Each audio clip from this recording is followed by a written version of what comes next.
आजिर यही भिडियोटी बहुत important video एवं बहुत इनफॉर्मेटिव भिडियो अटे। यही भिडियोटी सही मानक पई इंपोर्टाट अटे जो माने डिफेन्स रे बा ओडिशा पुलिस रे जॉब करिबा पई चाहुचंती।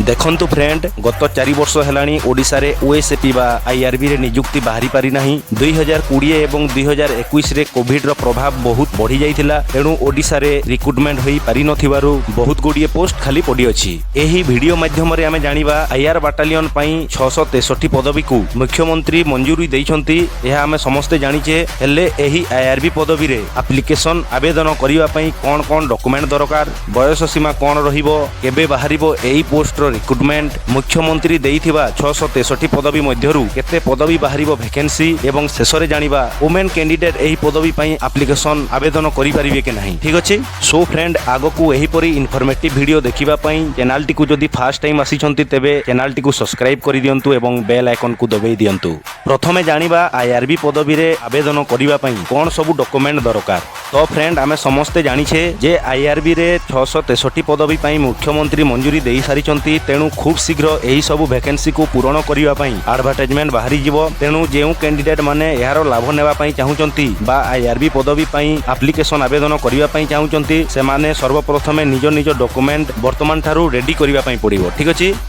मु वर्तमान आपण मानक एही मोस्ट इंपोर्टेंट 4टी डॉक्यूमेंट विषय रे चर्चा करिवि। एही 4टी डॉक्यूमेंट निहाती दरकार। एथि मध्यरु जदि गोटिए डॉक्यूमेंट मध्य मिस हुए तेबे आपण माने एही पोस्ट पई आवेदन करि परिबे नाही, बा जदि भी आवेदन करंती तेबे आपनकु डिस्क्वालिफाई करि दिया जिवो एवं इंटरव्यू रे योगदान करि परिबे नाही।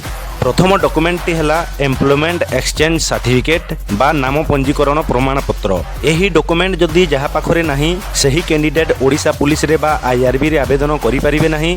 एवं आउ गोटे मुख्य कथा हला, एही नाम पंजीकरण प्रमाण पत्र बा एम्प्लॉयमेंट एक्सचेंज सर्टिफिकेट आईआरबी पदवीर एडवर्टाइजमेंट बाहरिबा पूर्वरु एही सर्टिफिकेट आपणक डिस्ट्रिक्ट एम्प्लॉयमेंट एक्सचेंज ऑफिस रे बा आपणक आखपाख एम्प्लॉयमेंट एक्सचेंज ऑफिस रे कैंडिडेट रो नाम रजिस्ट्रेशन होई जाइथिबा दरकार।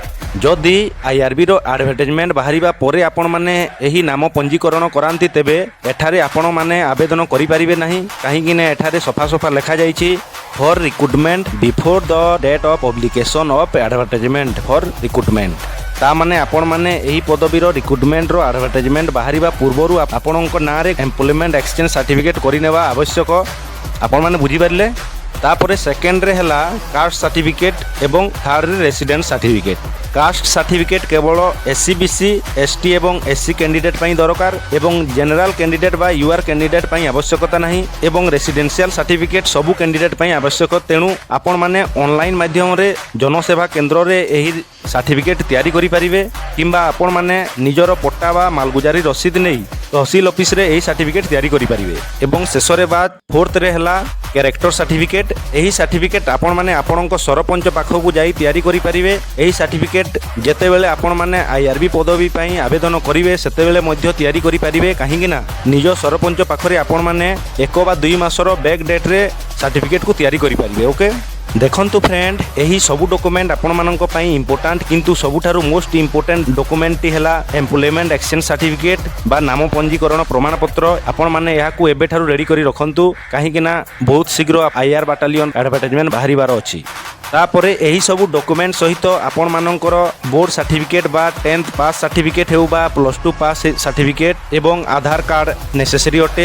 एही दुईटी डॉक्यूमेंट मध्य रेडी करी रखि तांतु। हां फ्रेंड, आधार कार्ड रे जदी कहारो किछि एड्रेस बा नेम रे भूल भाल अछि तेबे ताकू एबेठारु करेक्शन करि नियंतु। ओके। आउ गोटे कथा इंपोर्टेंट अटे, ताहा आईआरबी कैंडिडेट पई बयस सीमा केते हेबा दरकार। समस्तक मनरे डाउट थिबो जे आम पई बयस सीमा कोहळ हेबो कि, काहेकि ना केंद्र सरकार लॉन्च करिथिबा अग्निपथ योजना रे 2 वर्षर रिलैक्सेशन दैछंती। ता छडा ओडिशा गवर्नमेंट मध्य आगरु डिक्लेयर करिथिले कोविड पई 2 वर्षर रिलैक्सेशन दिया जिवो बोली। तथापि friend, civil services method of conducting physical standard measurement and physical efficiency test and discontinuance of career assessment rules 2021 এটা ଗୋଟେ ଜେନେରାଲ ରୁଲ ଗୋଟେ କରାଯାଇଛି ଯୋଉଟାକି ସବୁ ଡିପାର୍ଟମେଣ୍ଟକୁ ତଥାପି ଫ୍ରେଣ୍ଡ ଏହା ଉପରେ ମୁଁ କ୍ଲିଅରଲି କିଛି କହିପାରୁନାହିଁ।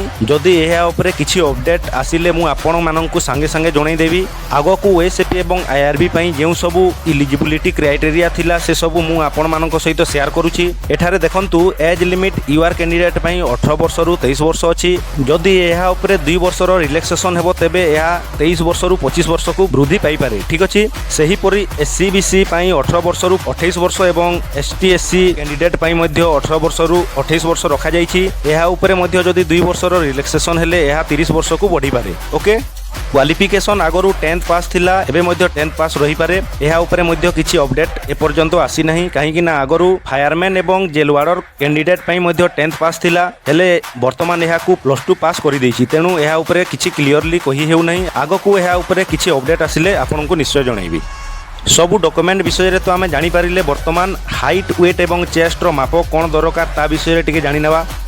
ଏଠାରେ ଦେଖନ୍ତୁ ୟୁଆର୍ କ୍ୟାଣ୍ଡିଡେଟ୍ ପାଇଁ ହାଇଟ୍ ରହିଛି 168 cm, ୱେଟ୍ ରହିଛି 55 kg ଏବଂ ଚେଷ୍ଟ ରହିଛି ନର୍ମାଲରେ 79 cm ଏବଂ ଏକ୍ସପେଣ୍ଡେଡ୍ ପରେ 84 cm।